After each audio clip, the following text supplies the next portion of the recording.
الحمد للہ رب العالمین والصلاة والسلام علی سید الانبیاء والمرسلین اما بعد۔ حضرات، میں قاضی محمد عبدالصمد گٹکیسری آج آپ کے سامنے کاروان مدینہ کا پہلا سبق، پہلا عنوان، وہ کتاب جس کا احسان میں بھول نہیں سکتا، پیش کرنے سے قبل کچھ تمہیدی بات کرنا مناسب سمجھتا ہوں، امید کے سماعت فرمائیں گے۔ حضرت مولانا سید ابو الحسن علی حسنی ندوی رحمۃ اللہ علیہ نے اپنی کم سنی، جن کی عمر 11 یا 12 سال سے زیادہ نہ تھی، اس وقت رحمۃ للعالمین نامی کتاب، اس کے مصنف مولانا قاضی محمد سلیمان منصور پوری رحمۃ اللہ علیہ ہیں۔ مکمل کتاب حضور پاک علیہ الصلاۃ والسلام کی محبت و عشق میں ڈوب کر پڑھا اور دوسروں کے دلوں کی چھپی محبت و عشق کے تاروں کو چھیڑا۔ حقیقت پر مبنی واقعے کی داستان حضرت رحمۃ اللہ علیہ نے بڑے درد کے ساتھ تحریر کیا ہے، لہذا آپ سامعین حضرات از اول تا آخر سنجیدگی و متانت اور درود و سلام کے ساتھ بغور سماعت فرمائیں گے۔ وہ کتاب جس کا احسان میں بھول نہیں سکتا، آج میں اس کتاب کا ذکر کروں گا جس کا مجھ پر بہت بڑا احسان ہے، اور میں اس کے صاحب دل اور عاشق رسول مصنف کے لیے خدا کے حضور دل سے دعا کرتا ہوں، جنہوں نے اپنی اس کتاب کے ذریعے مجھے ایک ایسی دولت سے آشنا کیا جو میرے نزدیک ایمان کے بعد سب سے قیمتی چیز، بلکہ زیادہ صحیح الفاظ میں ایمان ہی کا ایک حصہ ہے۔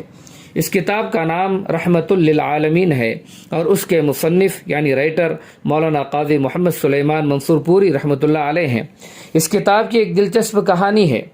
میرے برادر معظم یعنی حضرت مولانا سید ابو الحسن علی ندوی رحمۃ اللہ علیہ کے بڑے بھائی صاحب ڈاکٹر حکیم سید عبدالعلی صاحب رحمۃ اللہ علیہ، جو سابق ناظم ندوۃ العلماء، 28 ذی القعدہ سن 1388 ہجری اور مطابق سن 1961 عیسوی، جو میرے والد کی وفات کے بعد اس وقت سے میری تعلیم و تربیت کے ذمہ دار رہے، جب میری عمر صرف 9 سال کی تھی، اس بات کا خاص خیال رکھتے تھے کہ اس کمسنی اور نوعمری میں کن کتابوں کا مطالعہ یعنی اسٹڈی مطالعہ میرے لیے مفید ہوگا، اور کتابوں کے انتخاب یعنی چوائس انتخاب میں توفیق الہی برابر ان کا ساتھ دیتی۔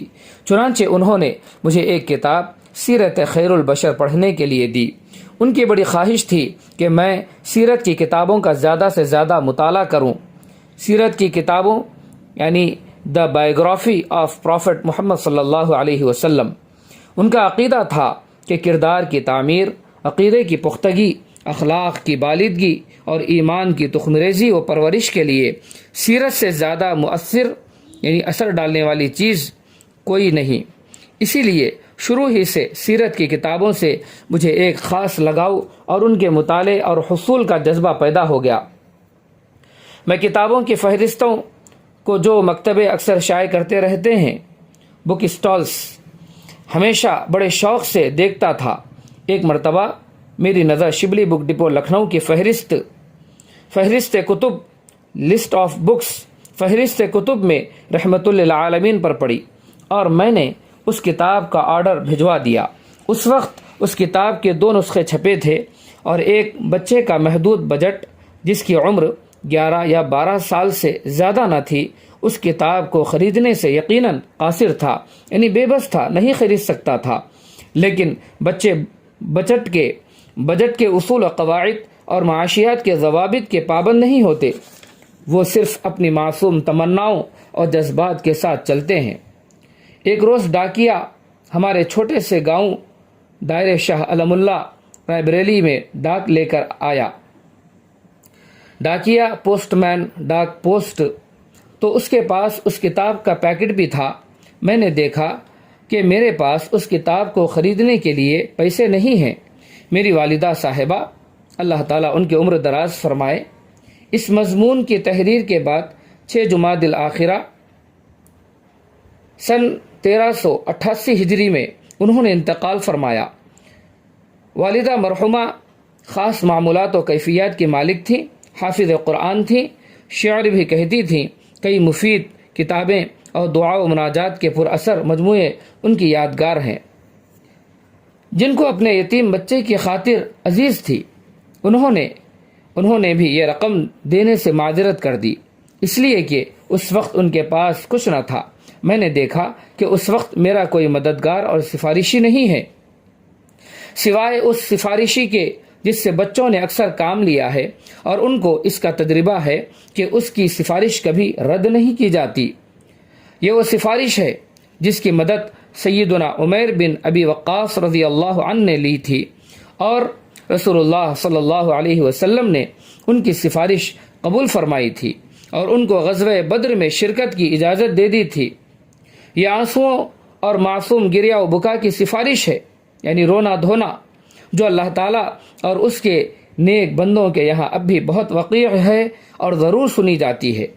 چنانچہ یہی ہوا، میری شفیق والدہ کا دل قدرتی طور پر نرم پڑ گیا۔ انہوں نے کہیں سے کوشش کر کے یہ رقم میرے حوالے کی اور میں نے کتاب حاصل کر لی۔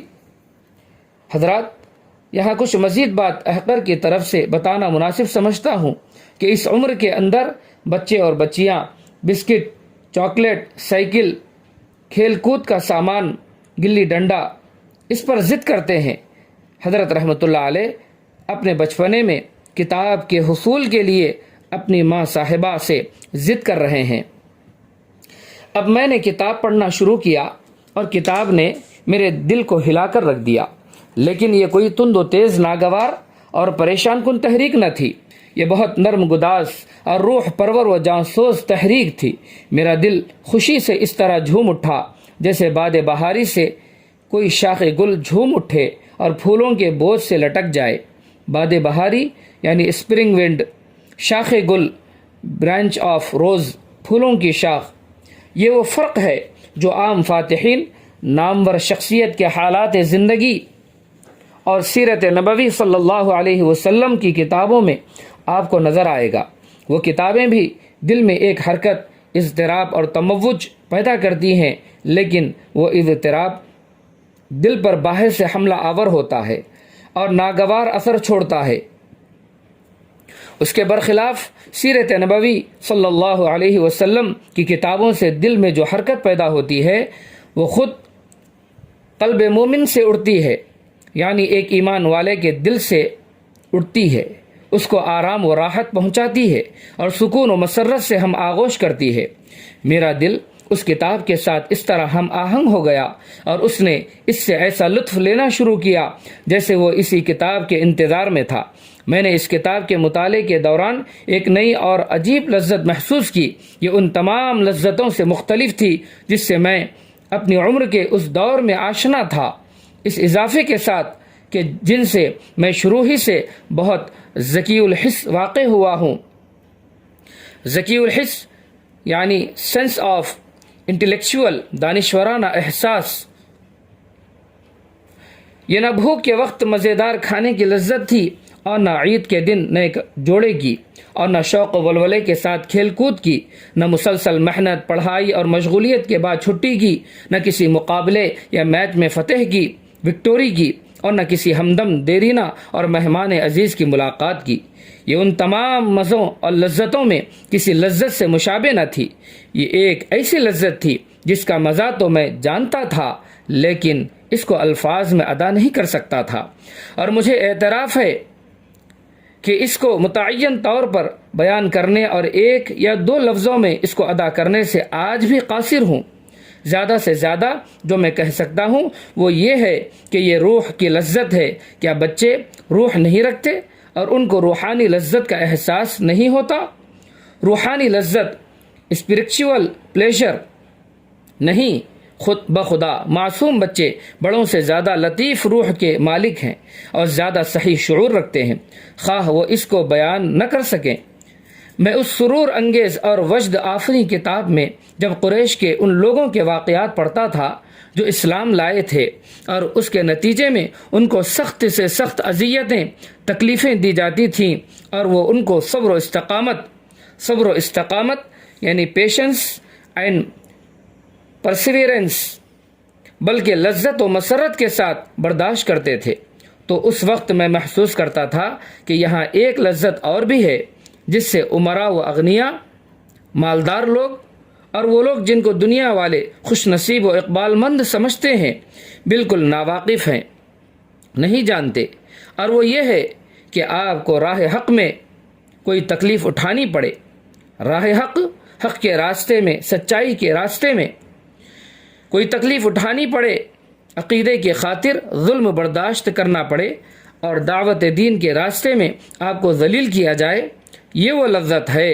کہ فتح و کامرانی، وکٹوری، فتح و کامرانی اور عروج و اقبال اور اقتدار کی چاہت کی کوئی لذت اس کا مقابلہ نہیں کر سکتی۔ میں نے دیکھا کہ میرا دل اس بات کا متمنی ہے، چاہتا ہے کہ اس کو یہ لذت، عزت اور سعادت نصیب ہو، خواہ پوری عمر میں ایک ہی بار صحیح۔ میں نے مصعب بن عمیر رضی اللہ عنہ کا واقعہ پڑھا۔ وہ مصعب بن عمیر رضی اللہ عنہ جو خوش ذوقی، جامع زیبی، نفاست طبع اور معیار زندگی کی بلندی میں ضرب المثل تھے، قریش کے ناز پروردہ اور عیش و تجمل کے دلدادہ نوجوان مکے میں سیر کے لیے نکلتے تو جسم پر 100 درہم کی پوشاک ہوتی اور سارے شہر میں اس کا چرچا ہو جاتا تھا، لیکن انہوں نے جب رسول اللہ صلی اللہ علیہ وسلم کے ہاتھ میں اپنا ہاتھ دیا تو دولت مندی کے ان سارے مظاہر سے ہاتھ جھاڑ کر کھڑے ہو گئے۔ اب وہ موٹا جھوٹا کپڑا پہنتے اور سادہ زندگی گزارتے اور بعض وقت اپنی چادر کو ببول کے کانٹے سے اٹکانے پر مجبور ہوتے۔ یہ منظر حضور صلی اللہ علیہ وسلم کو آپ دیدہ کر دیتا، یعنی رلا دیتا، اور آپ صلی اللہ علیہ وسلم کو یاد آتا کہ پہلے ان کی زندگی کتنی آرام دہ اور پرتکلف تھی۔